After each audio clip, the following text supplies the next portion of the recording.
온라인 수요 성경 공부 시간입니다.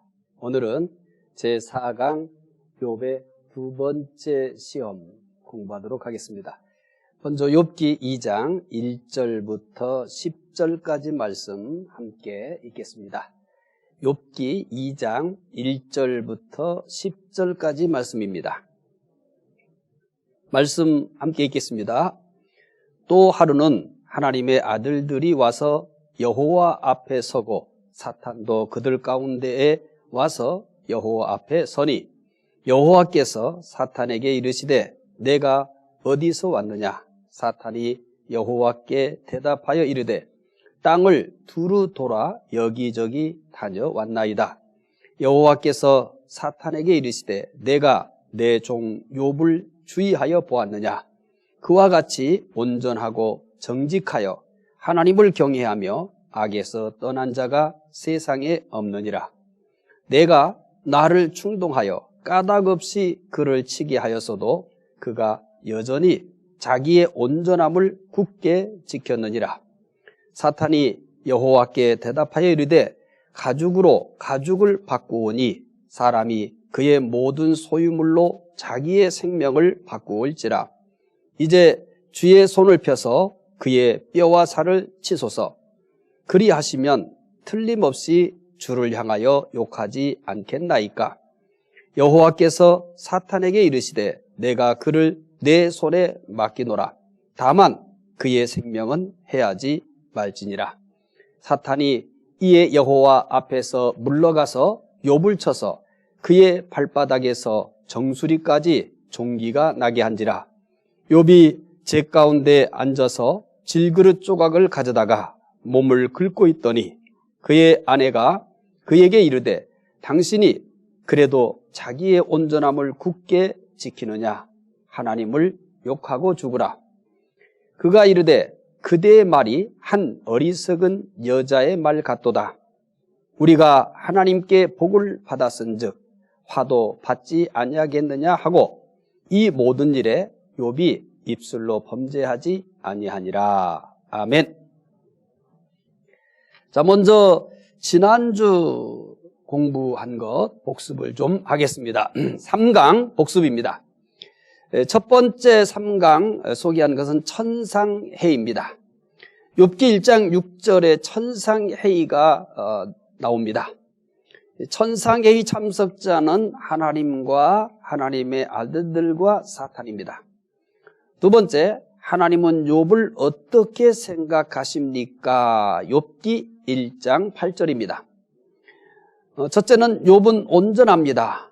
둘째, 욥은 정직합니다. 셋째, 욥은 하나님을 경외합니다. 넷째, 욥은 악에서 떠났습니다. 세 번째, 사탄은 하나님을 어떻게 생각합니까? 사탄은 욥을 어떻게 생각합니까? 사탄은 욥을 어떻게 생각합니까? 욥기 1장 9절부터 11절까지 내용이죠. 첫째는 사탄은 욥이 온전하고 정직하며 하나님을 경외하며 악에서 떠난 것은 하나님께서 복을 주셨기 때문이라고 했습니다. 두 번째, 사탄은 욥의 소유물을 치면 틀림없이 주를 욕할 것이라고 하였습니다.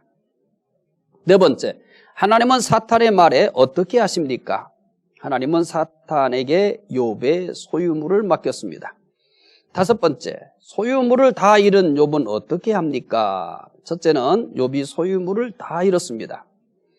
첫째는 스바 사람들이 종들을 죽이고 가축을 빼앗아갔습니다. 둘째는 하나님의 불이 하늘에서 내려와 양과 종들을 살라버렸습니다.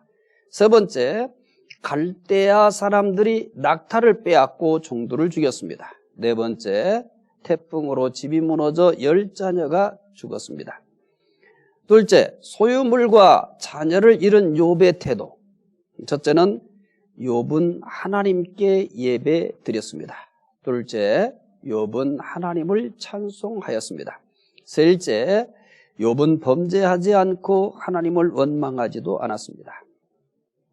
욥이 온전하고 정직하며 하나님을 경외하며 악에서 떠난 것은 받은 복 때문이 아니라 하나님 때문입니다. 하나님이 전부였습니다. 욥의 시험은 욥이 하나님을 섬기는 이유가 뭡니까? 라고 하는 이 사탄의 물음에 대해서 답을 찾아가기 위해서 욥기가 쓰여졌습니다. 욥이 하나님을 경외하는 이유가 뭡니까? 이 물음에 대한 답을 찾아가는 겁니다. 이 물음에 대한 답을 찾아가는 데 있어서 가장 중요한 도구가 뭐냐면 바로 고난입니다. 욥기는 그렇게 전개돼 가는 겁니다. 욥이 하나님을 섬기는 이유가 뭡니까? 이 물음에 대한 답을 찾기 위해서 사용한 것이 고난입니다. 그래서 고난을 통해서 욥이 하나님을 섬기는 이유가 뭘까? 하나님을 섬기는 이유가 뭘까? 이 답을 욥기는 찾아가는 겁니다. 자, 여러분 지난주에 숙제 냈던 거 기억하십니까? 자, 나는 하나님이 뭐라고 말씀하실까? 나에 대해서 하나님은 뭐라고 말씀하실까? 한번 생각해 보라고 했죠. 또 부부의 경우는 남편이 아내에 대해서, 아내가 또 남편에 대해서 당신은 하나님이 이렇게 생각할 것이다. 당신은 하나님이 이렇게 생각하실 것 같다. 라고 이렇게 한번 나눠 보셨으리라고 기대합니다. 자, 오늘 4강 욥의 두 번째 시험 공부 시작합니다. 사탄은 욥이 온전하고 정직하며 하나님을 경외하며 악에서 떠난 이유를 하나님께서 복을 주셨기 때문이라고 했습니다. 만약 욥의 소유물을 치면 하나님을 욕할 것이라고 합니다. 하지만 욥의 재산과 자녀를 모두 잃었지만 사탄이 말한 것처럼 하나님을 욕하지 않았습니다. 하나님을 떠나지도 않았습니다. 하나님을 원망하지도 않았습니다. 욥의 믿음은 하나님께서 주신 복 때문이 아니었기 때문입니다. 하나님이 믿는 이유의 전부였습니다. 자, 첫 번째 시험 후, 첫 번째 시험이 끝났어요. 이 첫 번째 시험 후 천상에서 다시 회의가 있었습니다. 첫 번째 시험에 대한 평가를 하기 위한 것입니다. 첫 번째 천상 회의와 마찬가지로 하나님께서 회의를 주관하시고 하나님의 아들들과 사탄이 참석하였습니다. 첫 번째 시험 후 하나님은 욥을 어떻게 평가하실까요? 자, 첫째, 하나님은 욥을 어떻게 평가하십니까? 욥이 재산과 자녀까지 잃었지만 하나님을 욕하지 않았습니다. 하나님을 원망하지도 않았습니다. 오히려 하나님을 예배하고 찬송하였습니다. 사탄이 완전히 실패했습니다. 하나님은 이런 욥을 보면서 얼마나 자랑스러웠겠습니까? 하나님을 섬기는 이유를 분명히 확인했거든요. 그러면 사탄도 자기가 제안했던 것처럼 그의 욥의 소유물들을 다 빼앗아가 버렸잖아요. 그러면 이제 하나님을 욕할 것이라고 얘기했어요. 근데 그렇게 하지 않았습니다. 욥이 사탄이 말한 것처럼 하나님께서 주신 소유물 때문이 아니라 하나님 때문에 경건한 것을 증명해 줬습니다. 참 대단하죠? 그래서 하나님은 두 번째도 첫 번째와 마찬가지로 욥을 향하여 칭찬을 하십니다. 욥기 2장 3절 확인해 보겠습니다. 욥기 2장 3절입니다. 여호와께서 사탄에게 이르시되 내가 내 종 욥을 주의하여 보았느냐. 그와 같이 온전하고 정직하여 하나님을 경외하며 악에서 떠난 자가 세상에 없느니라. 내가 나를 충동하여 까닭없이 그를 치게 하였어도 그가 여전히 자기의 온전함을 굳게 지켰느니라. 첫 번째 시험 후에 하나님에 대한 평가. 첫 번째 시험이 끝났어요. 그리고 첫 번째 시험이 끝난 다음에 욥기 2장 3절에서 다시 욥을 평가합니다. 그 욥을 평가한 내용은 첫째, 온전하다. 둘째, 정직하다. 셋째, 하나님을 경외했다. 넷째, 악에서 떠났다. 자, 첫 번째 시험이 끝난 후 욥에 대한 평가 확인했었잖아요. 이 평가는 이제 좀 익숙하지 않습니까?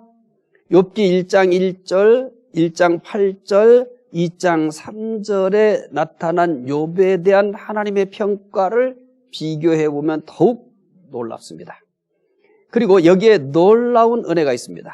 욥에 대한 하나님의 평가 비교를 확인해 보도록 하겠습니다.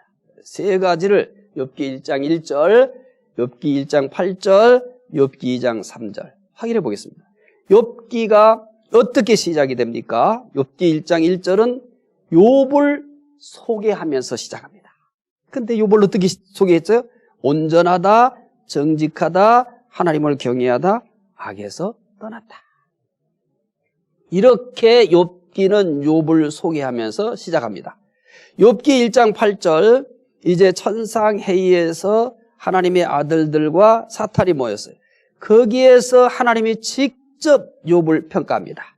그 평가 내용은 온전하다, 정직하다, 하나님을 경외하다, 악에서 떠났다.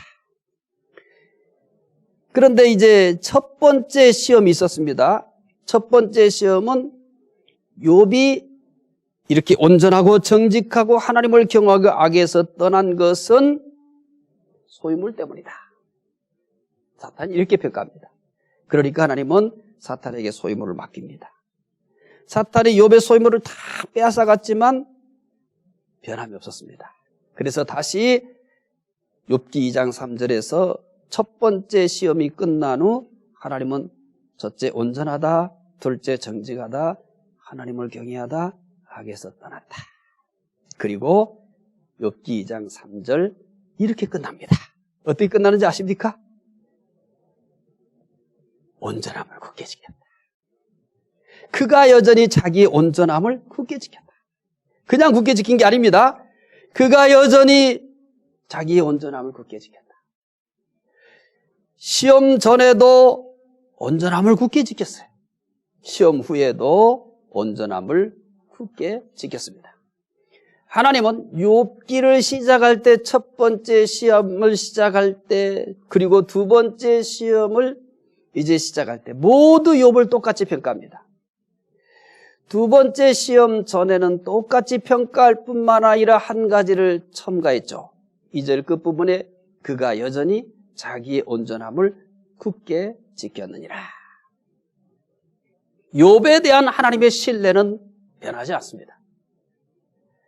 매우 중요한 내용입니다. 욥에 대한 하나님의 신뢰는 변하지 않습니다. 앞으로도 욥에 대한 신뢰는 동일할 겁니다. 오늘 우리도 욥처럼 하나님의 신뢰를 받으며 살았으면 합니다. 하나님이 나를 신뢰하되 어떻게 신뢰하냐면 끝까지 내가 하나님 앞에 서는 그날까지 하나님이 신뢰할 수 있는 사람으로 살았으면 합니다. 욥이 그런 사람입니다. 욥기를 읽으면서 욥이 어떤 사람이가? 저 욥기가 시작할 때 욥은 이런 사람이다라고 욥을 신뢰하는 것으로 시작됩니다. 그리고 시험을 거치면서도 하나님은 변함없이 욥을 신뢰합니다. 하나님께서 첫 번째 시험 후에도 욥을 온전하고 정직하며 하나님을 경외하며 악에서 떠났다고 하자 사탄은 욥을 어떻게 평가합니까? 이제 사탄도 하나님께서 욥을 평가한 것에 수긍을 할까요? 하나님이 욥을 참 잘 보셨습니다. 하나님께서 욥을 평가한 것이 100% 옳습니다. 제가 욥을 잘못 봤습니다. 이렇게 할까요? 자, 두 번째. 사탄은 욥을 어떻게 평가합니까? 사탄은 첫 번째 시험할 때는 욥이 소유물을 잃으면 하나님을 욕할 것이라고 했습니다. 하지만 욥은 모든 것을 잃고도 하나님을 원망하지 않았습니다. 오히려 하나님을 예배하며 찬송합니다. 사탄은 이런 욥에 대해서 이제 뭐라고 할까요? 우리는 욥기를 배우면서 사탄에 대해서 더 자세히 알게 됩니다. 자, 이 정도면 욥을 인정해야 되는 거 아닙니까? 하나님이 인정하기 전에 무릎을 꿇고 하나님의 판단이 옳습니다. 내가 잘못했습니다. 이래야 될 거 아닙니까? 그런데 하나님께서 첫 번째 시험을 끝나고도 변함없이 욥에 대한 신뢰를 말합니다. 그런데 사탄은 욥기 2장 4절부터 5절 뭐라고 할까요? 읽어봅시다. 사탄이 여호와께 대답하여 이르되 가죽으로 가죽을 바꾸오니 사람이 그의 모든 소유물로 자기의 생명을 바꾸올지라. 이제 주의 손을 펴서 그의 뼈와 살을 치소서. 그리하시면 틀림없이 주를 향하여 욕하지 않겠나이까. 사탄은 첫 번째 시험에 실패했지만 포기하지 않습니다. 욥을 인정하지 않습니다. 사탄의 가장 중요한 특징이 뭐냐면 인정하지 않는 겁니다. 인정하지 않는 거예요. 하나님의 중요한 특징은 뭡니까? 끝까지 인정하는 겁니다. 끝까지 인정하는 겁니다. 사탄은 끝까지 인정하지 않습니다. 사탄은 이제 말을 바꿉니다. 뭐라고 말을 바꿉니까? 가죽으로 가죽을 바꾸오니. 조금 어려운 표현입니다. 4절에서 이렇게 있잖아요. 사탄의 여호와께 대답하여 이르되 가죽으로 가죽을 바꾸오니. 이렇게 얘기했어요. 가죽으로 가죽을 바꾸오니라고 합니다. 이 표현은 우리에게는 익숙한 표현이 아니에요. 이 표현은 그 당시 유행하던 고대 중동 지방의 속담 가운데 하나입니다. 그러니까 우리에게는 익숙하지 않습니다. 그러니까 우리는 무슨 뜻인지 잘 몰라요. 사람은 소유물을 다 주고라도 자기 생명을 지킨다는 거예요. 소유물보다 생명이 더 중요하다는 거예요. 욥이 모유든 소유물을 잃었어도 생명이 있기 때문에 온전함을 지켰다는 겁니다. 이래요. 가죽으로 가죽을 갖고 오니까. 그 무엇보다도 생명이 중요하다는 거예요. 욥이 비록 소유물을 다 잃었지만 여전히 건강하지 않습니까? 여전히 그는 살아있지 않습니까? 생명보다 귀한 게 어디 있습니까? 그는 가장 귀한 것을 가지고 있습니다. 그런데 만약에 그의 건강을 잃으면 하나님을 어떻게 할 거라고 합니까? 주를 향하여 욕할 것이라고 합니다.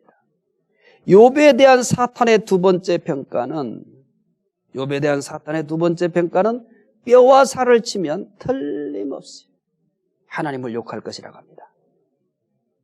하나님께서 욥을 평가하는데도 변화가 없지만 하나님이 욥을 평가하는데도 변화가 없어요. 여전히 신뢰합니다. 그런데 사탄이 욥을 평가하는데도 변화가 없습니다. 하나님은 변함없이 욥을 좋게 평가합니다. 신뢰합니다. 사탄은 변함없이 욥을 나쁘게 평가합니다. 사탄이 욥을 평가하는 것을 비교해 보면요, 이 특징을 더 분명하게 알 수 있어요. 자, 욥에 대한 사탄의 평가를 비교해 드리겠습니다. 욥기 1장 10절부터 11절과 욥기 2장 5절을 이렇게 비교해서 보여드릴게요.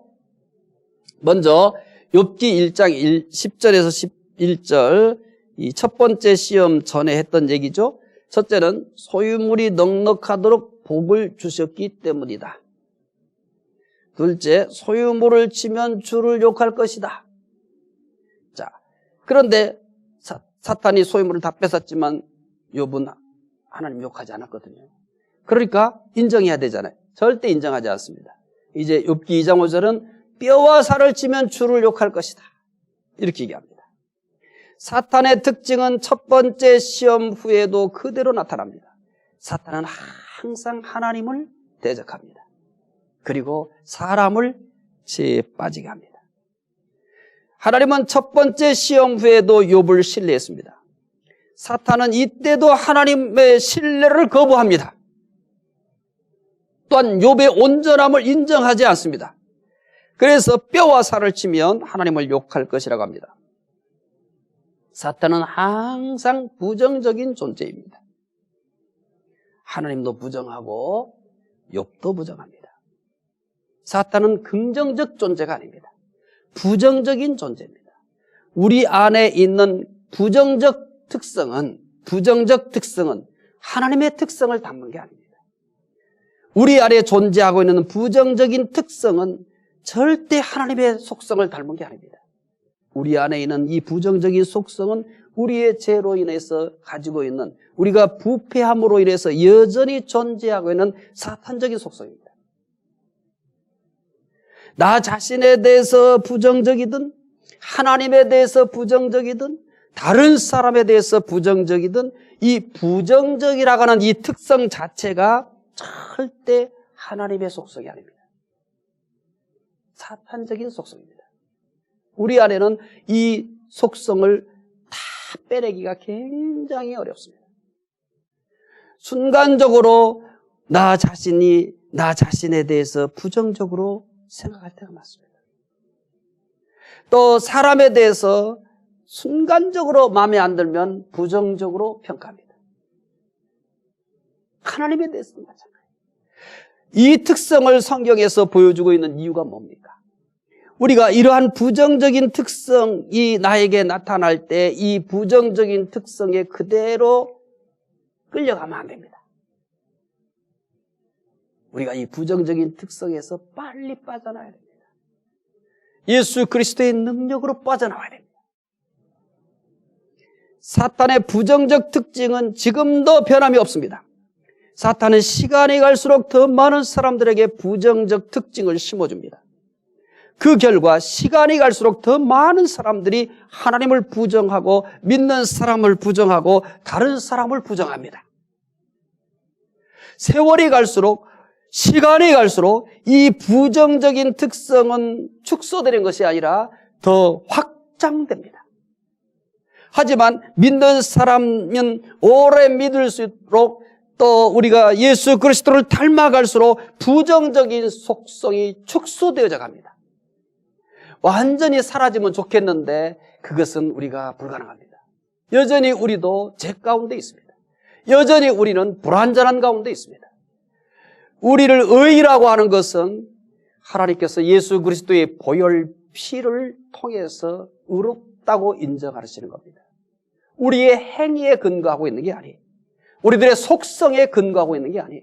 예수 그리스도의 보혈 피 때문에 우리를 의롭다고 선언하고 있는 겁니다. 그래서 우리는 계속해서 성화를 해야만 하는 겁니다. 계속해서 예수 그리스도를 닮아가야만 합니다. 그 닮아가는 것 중에 내가 이전보다 예수를 더 닮아가고 있구나.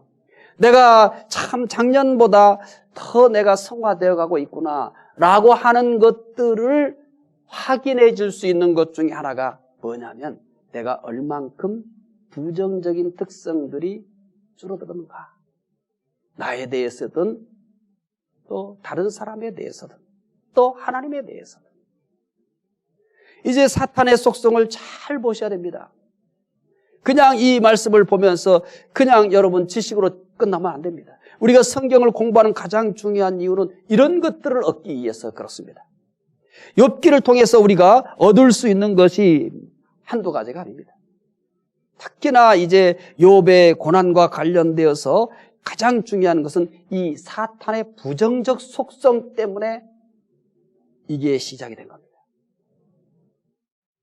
사탄은 하나님을 부정하여 믿지 않는 사람들은 계속 하나님을 믿지 못하게 합니다. 사탄은 하나님을 부정해서 믿지 않는 사람들은 계속해서 하나님을 믿지 못하게 합니다. 믿는 사람은 어떻게든지 부정적인 생각을 불어넣어서 하나님을 떠나게 합니다. 이게 특징이에요. 믿지 않는 사람은 계속해서 하나님을 믿지 못하도록 하나님에 대해서 부정적인 생각을 갖게 하고, 이미 믿는 사람들은 어떻게든지 하나님에게서 떠날 수 있도록 자꾸 부정적인 것들을 그 속에서 일어나게 하는 겁니다. 사탄은 사람을 부정해서 서로를 신뢰하지 못하게 해서 갈등하고 분쟁하게 만드는 겁니다. 사람과의 갈등과 분쟁은 대부분이 무엇 때문에 그렇습니까? 상대를 부정하기 때문에 그렇습니다. 상대를 부정하기 때문에. 상대를 부정하는 순간 그 다음부터는 뭐가 일어나기 시작하는 겁니까? 속에서 막 갈등이 일어나는 겁니다. 그리고 분쟁이 생기는 겁니다. 이렇게 하나님도 부정하고 사람도 부정하고 하나님을 부정해서 하나님을 믿지 못하게 하거나 하나님을 떠나게 하고 사람을 부정해서 서로 신뢰하지 못하게 하고 그래서 갈등하고 분쟁하게 만드는 것이 사탄의 가장 중요한 특징 중에 하나입니다. 욥에 대해서 뼈와 살을 치면 하나님을 욕할 것이라는 사탄의 말을 들은 하나님은 어떻게 할까요? 세 번째, 하나님은 사탄의 두 번째 말에 어떻게 하십니까? 먼저 6절, 욥기 2장 6절 읽겠습니다. 여호와께서 사탄에게 이르시되 내가 그를 내 손에 맡기노라. 다만 그의 생명은 해하지 말지니라. 하나님은 뼈와 살을 치면 하나님을 욕할 것이라는 말을 듣고 사탄에게 욥의 건강을 맡겼어요. 그러나 제한을 뒀습니다. 생명은 해치지 말라. 하나님은 욥의 건강을 치도록 허락을 하십니다. 하나님께서 이렇게 하신 것은 욥을 신뢰하기 때문입니다. 잘 이 진행하는 것을 이해하셔야 됩니다. 하나님이 이렇게 허락하신 것은 욥을 신뢰하기 때문입니다. 절대 신뢰하시기 때문입니다.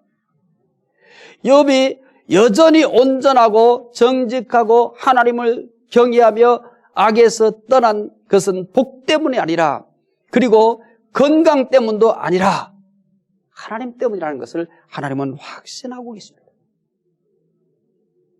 그래서 허락을 한 겁니다. 우리는 이런 기억을 하고 있어요. 우리가 감당하지 못할 시험을 하나님은 허락하지 않습니다. 우리는 살아가면서 다양한 문제들을 만납니다. 다양한 고난을 만납니다. 그 고난을 당할 때는 정말 고통스럽습니다. 욥도 마찬가지죠. 욥도 마찬가지. 그런데 하나님은 욥을 신뢰합니다. 우리에게 다양한 시험이 있는 것도 욥을 신뢰해서 욥에게 그와 같은 고난을 허락하신 것처럼 오늘 하나님께서 우리도 신뢰하기 때문에 이렇게 시험도 허락하시고 고난도 허락하십니다. 하나님은 우리를 신뢰하십니다. 내가 시험을 당하고 고난을 당할 때 그냥 시험을 당하고 고난을 당한다고만 생각하지 마십시오. 여기에는 하나님의 커다란 우리가 일찍이 알지 못했던 커다란 하나님의 의미가 있습니다. 나를 향한 하나님의 신뢰가 있습니다. 나를 향한 하나님의 신뢰가 있습니다.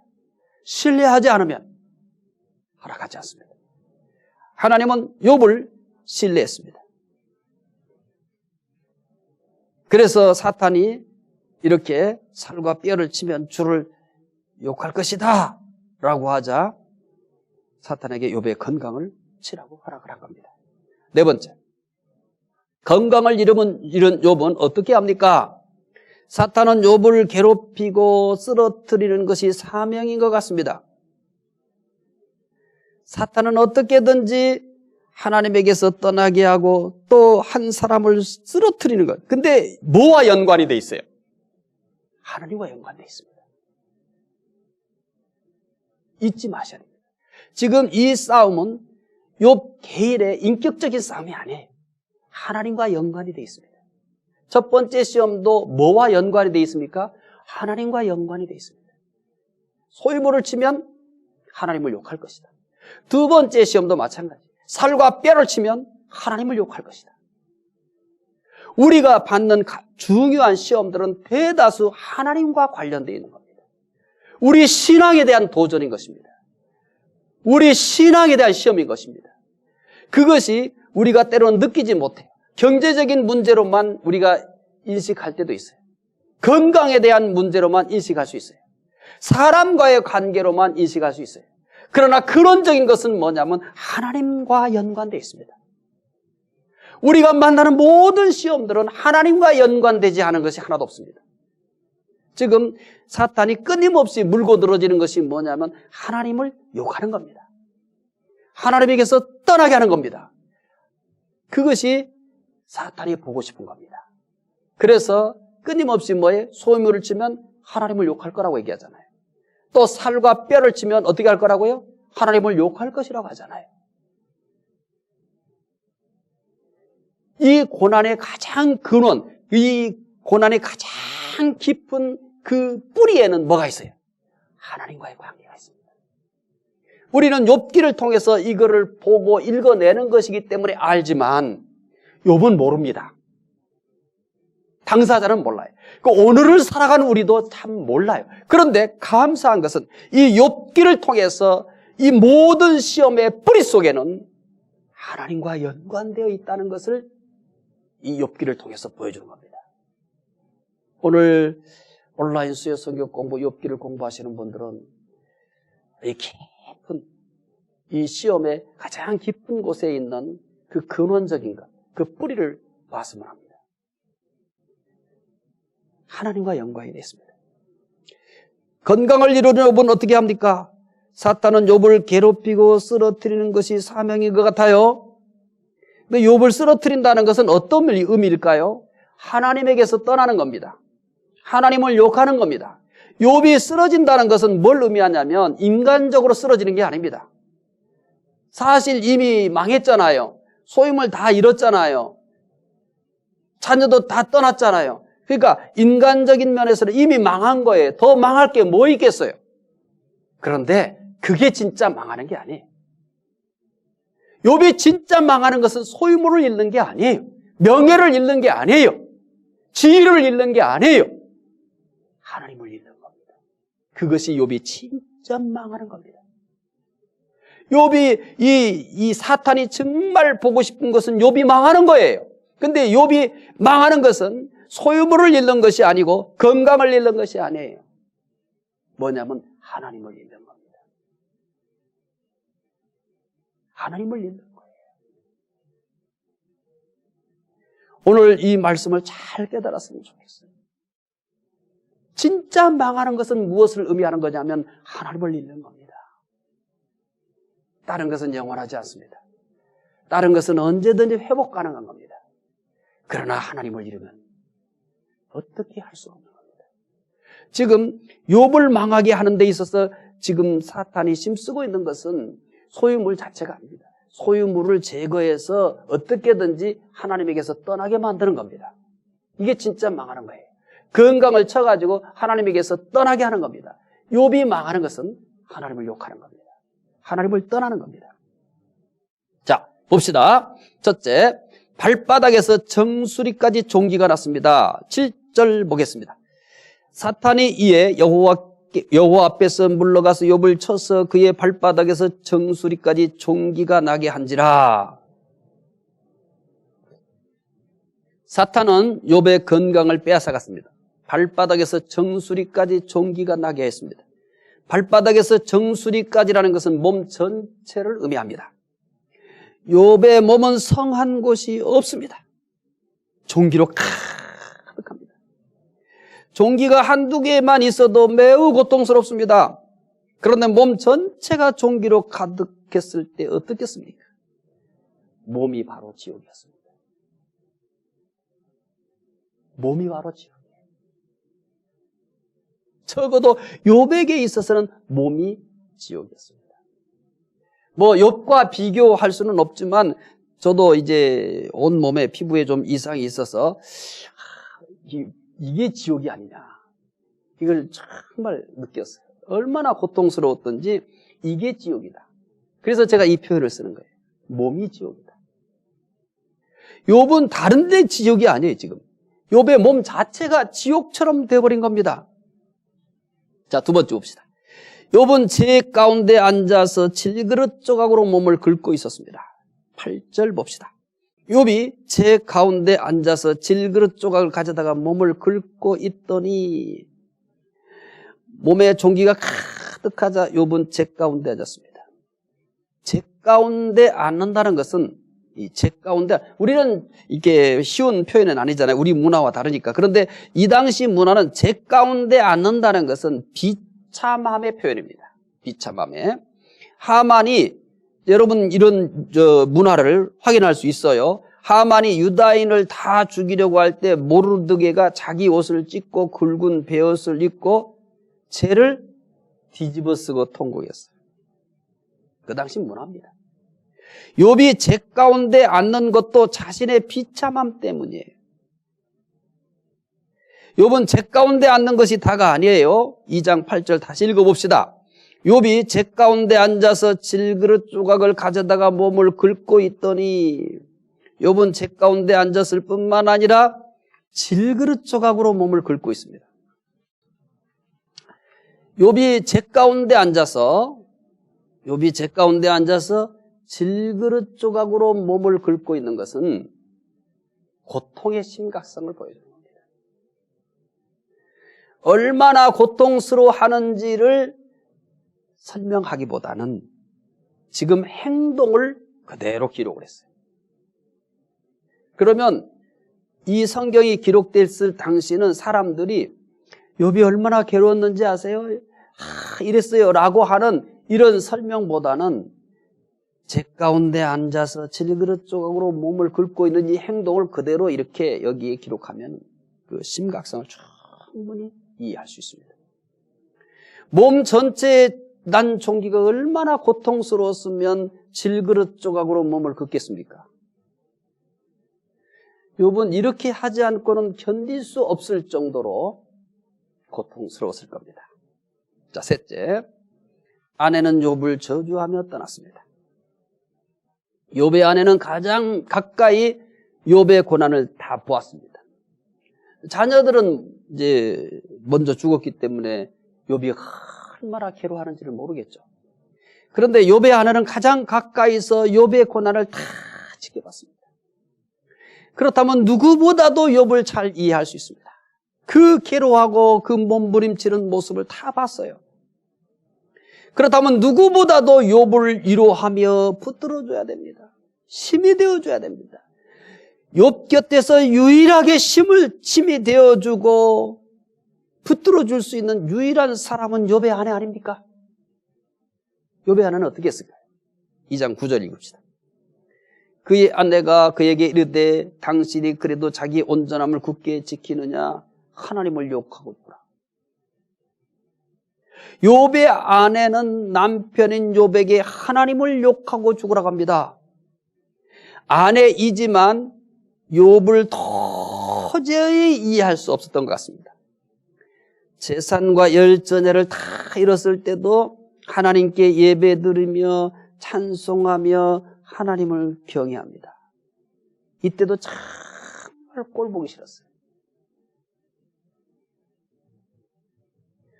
우리는 직접 겪지 않기 때문에 욥의 이러한 행동들에 대해서 참 대단하다라고 감탄할지 몰라요.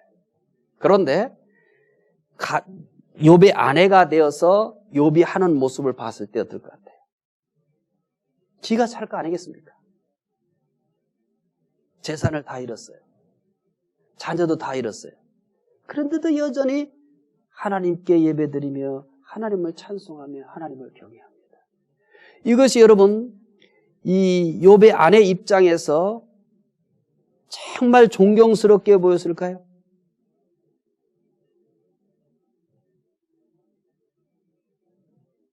그러기 어렵습니다. 그러기 어려웠을 거예요. 건강을 잃었을 때도 여전히 하나님을 섬깁니다. 이제 더 이상 못 참아요. 이런 모습을 보면 욥의 아내는 욥이 제정신이 아니라고 생각했을지도 모릅니다. 미쳤다고 생각했을지도 모릅니다. 모든 것을 잃고 겨우 숨만 쉬고 있으면서도 여전히 하나님을 섬기고 있으니 얼마나 한심하겠습니까? 보다 못한 아내는 하나님을 욕하고 죽으라 이렇게 저주하고 떠나버렸습니다. 그 아내 입장에서 그 욥이 하는 행동들을 보면은 존경스럽거나 대단하다 이렇게 보기보다는 정말 어처구니 없어 보였을지도 모릅니다. 어이가 없어 보일지도 모릅니다. 미쳤다고 생각했을지도 모릅니다. 그러니까 이렇게 하나님을 욕하고 죽으라고 하잖아요. 욥의 아내의 토대는 현대인들의 특징을 보여주고 있습니다. 비록 내가 믿지 않더라도 바로 믿는 사람을 보면은 인정하고 존중하는 것이 상식입니다. 내가 비록 믿지 않을지라도 저 아름다운 믿음을 보면은 정말 경건한 모습을 보면은 인정하고 존중하는 것이 상식입니다. 하지만 현대인은 욥의 아내처럼 바로 믿는 사람을 비웃고 조롱합니다.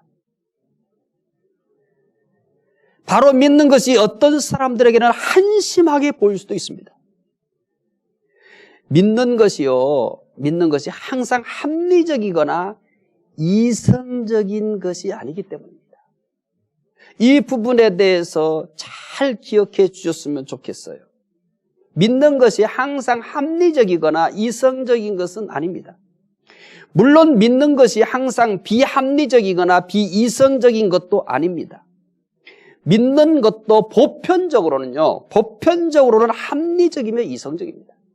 보편적으로는 그래요. 보편적으로 우리가 믿는다고 하는 것은 합리적이며 이성적입니다. 이게 보편적인 거예요. 하지만 믿음이 항상 합리적이거나 이성적인 범주 안에만 있는 것은 아닙니다. 바르게 믿으려고 할 때 어떤 경우에는 합리적인 것과 이성적인 범주를 넘어갈 때가 있습니다. 현재 욥이 이 범주를 넘어간 거예요. 합리적이고 이성적인 그런 시각을 가지고 욥을 본다면 미친 거죠.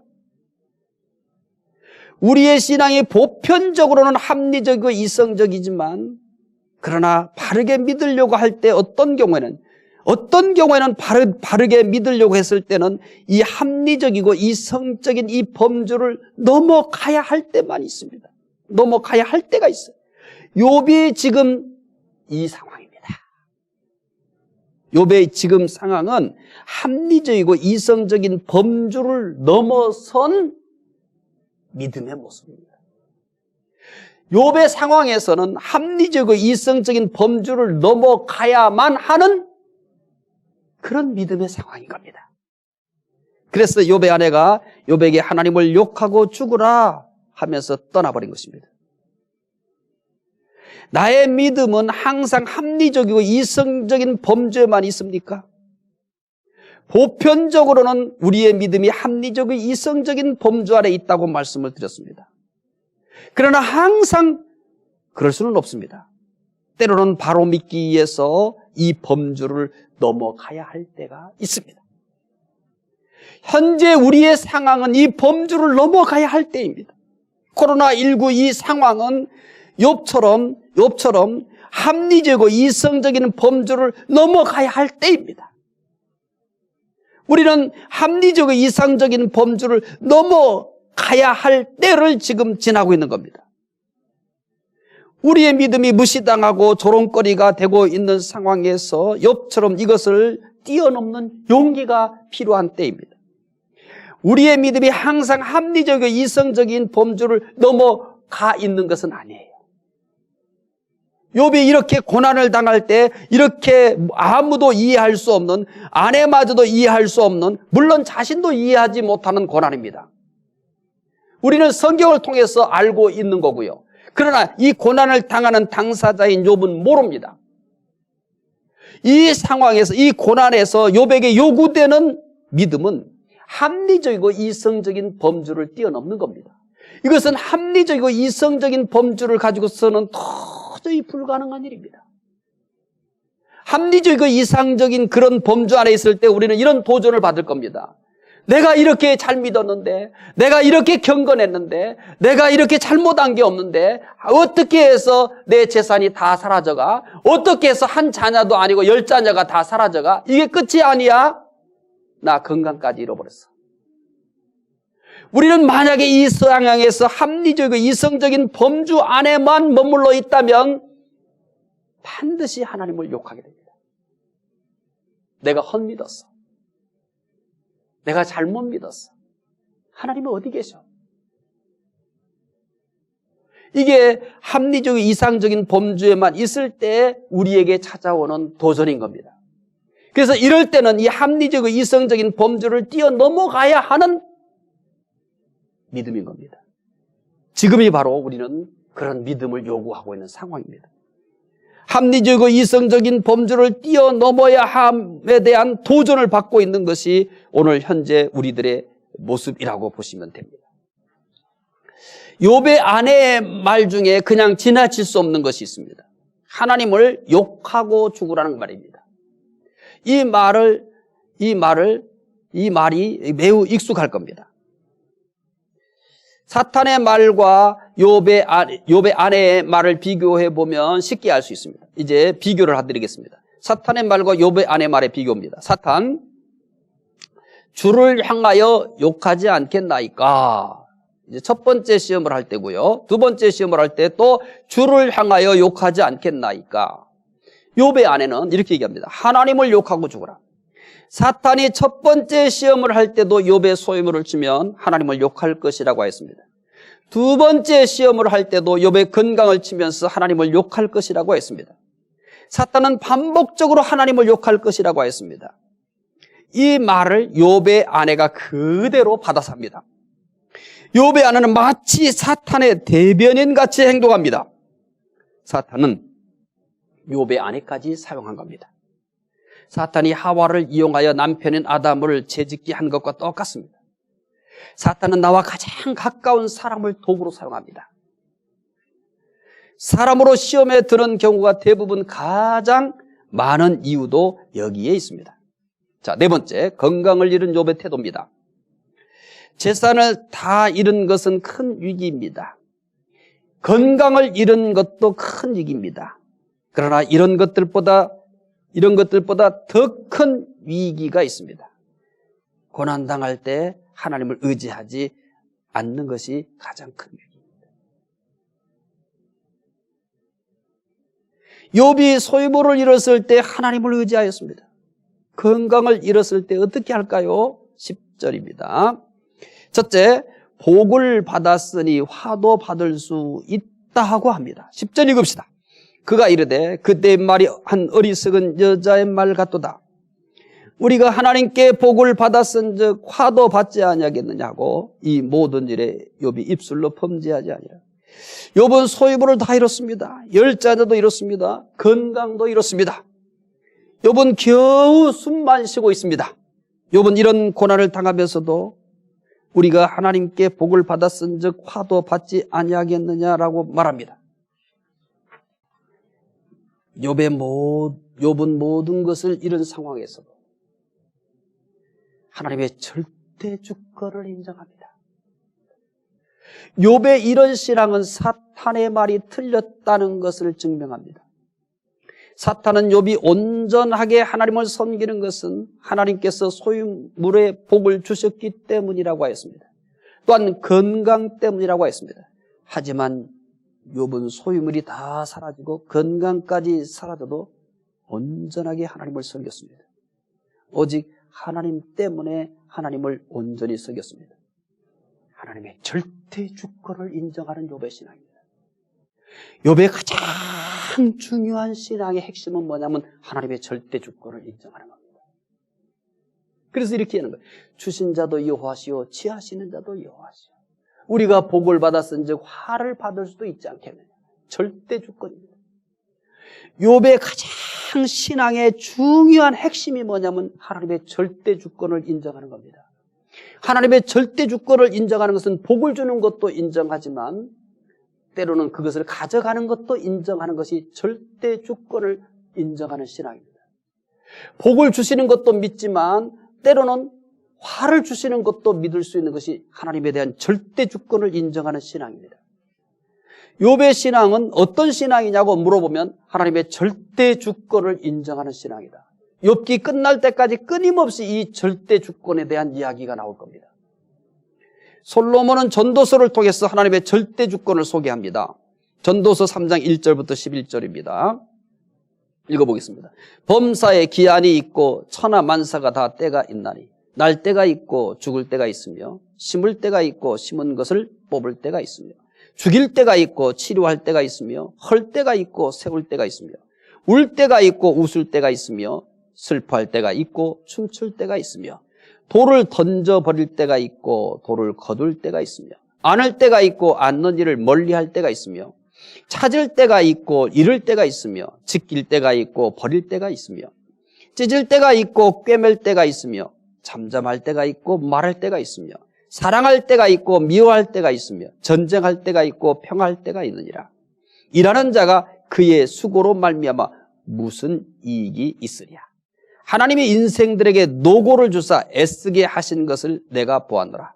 하나님이 모든 것을 지으시되 때를 따라 아름답게 하셨고 또 사람들에게 영혼을 사모하는 마음을 주셨느니라. 그러나 하나님이 하시는 시종을 사람으로 측량할 수 없게 하셨도다. 모든 것에는 때가 있습니다. 모든 것에는 때가 있습니다. 그러나 그때는 우리가 할 수 없습니다. 우리가 아는 것은 모든 때는 하나님께서 선을 이루시기 위한 것이라는 겁니다. 그래서 이렇게 얘기하잖아요. 하나님이 하시는 시종을 사람으로 측량할 수 없게 하셨다. 우리가 알 수 없다고 해서 못 믿는 게 아닙니다. 우리는 알 수 없지만 하나님의 절대 주권을 이게 신앙입니다. 다 알아서 이해해서 믿는 게 아닙니다. 모르지만 하나님의 절대 주권을 신뢰하는 겁니다. 욥이 지금 그런 신앙을 가지고 있는 겁니다. 둘째, 입술로 범죄하지 않았습니다. 우리가 살다 보면 고난이 겹칠 때가 있습니다. 한 가지 고난도 힘듭니다. 그런데 두 가지, 세 가지 고난이 줄지어서 올 때가 있습니다.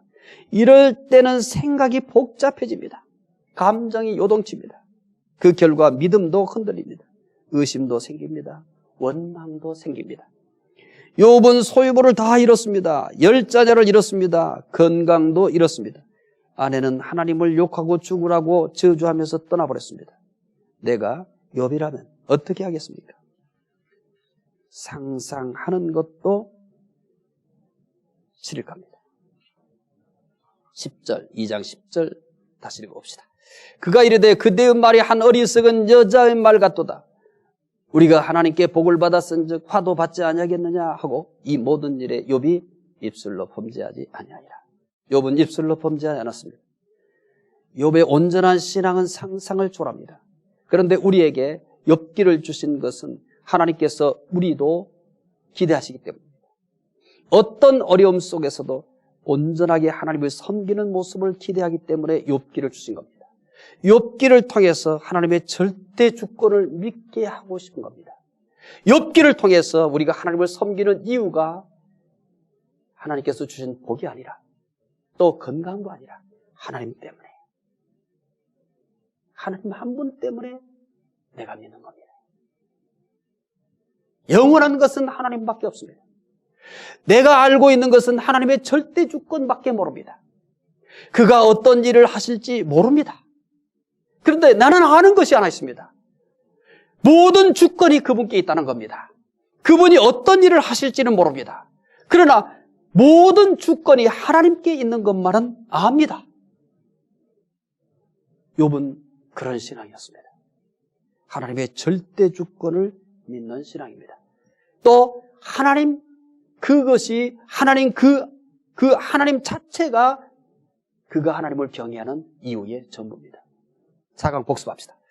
하나님은 욥을 어떻게 생각하십니까? 욥은 온전하고 정직하며 하나님을 경외하며 악에서 떠났다고 했습니다. 두 번째, 사탄은 욥을 어떻게 평가합니까? 뼈와 살을 치면 틀림없이 하나님을 욕할 것이라고 했습니다. 세 번째, 하나님은 사탄의 두 번째 말에 어떻게 하십니까?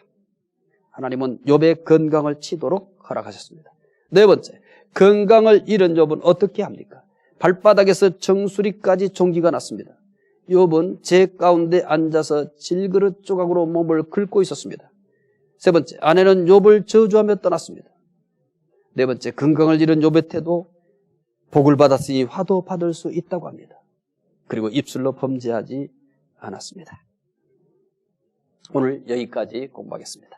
다음 주 수요일까지 읽어야 할 말씀입니다. 5강 친구들의 방문입니다. 2장 11절부터 13절. 여기까지만, 다음 주까지만 성경 공부 시간에 성경을 같이 읽습니다. 그리고 6강부터는 성경 읽는 시간이 없습니다. 이제 성경 본문이 길어지기 때문입니다. 아마 욥기 공부하는 것 중에 오늘 분량이 제일 오래 걸렸을 것입니다. 다음 주부터는 성경은 이제 6강서부터 성경은 많아지지만 공부하는 내용은 약속한 대로 3, 40분 내에 끝낼 수 있도록 그렇게 하겠습니다. 기도하겠습니다. 하나님, 욥은 건강을 잃었습니다. 사탄은 건강을 잃으면 분명히 하나님을 욕하고 떠날 것이라고 했습니다. 건강 때문에 하나님을 경외한다는 주장입니다. 소유물 때문에 하나님을 섬긴다고 사탄은 주장했습니다. 그러나 욥은 소유물 때문도 아니고 건강 때문이 아니고 오직 하나님 때문에 하나님을 경외하는 절대 신앙을 가지고 있었습니다. 그리고 욥은 하나님께서 지금 하시는 일을 모르지만 하나님의 주권을 믿었습니다. 복도 주시고 또 화도 주시고 때로는 주시기도 하고 가져가시기도 하는 하나님의 절대 주권을 믿었습니다. 오늘 온라인 수요 성경 공부를 통해서 욥기를 배우고 있는 우리 모든 이들에게 욥과 같이 절대 신앙을 주시옵소서. 하나님 때문에 우리의 신앙을 가질 수 있게 해주시고 또한 이 세상에 되어지는 일들이나 우리가 겪고 있는 일이나 앞으로 되어질 일을 우리가 다 할 수 없지만 그러나 하나님의 절대 주권, 모든 것이 다 하나님의 주권 아래 있다는 것을 믿게 해 주시기를 원합니다.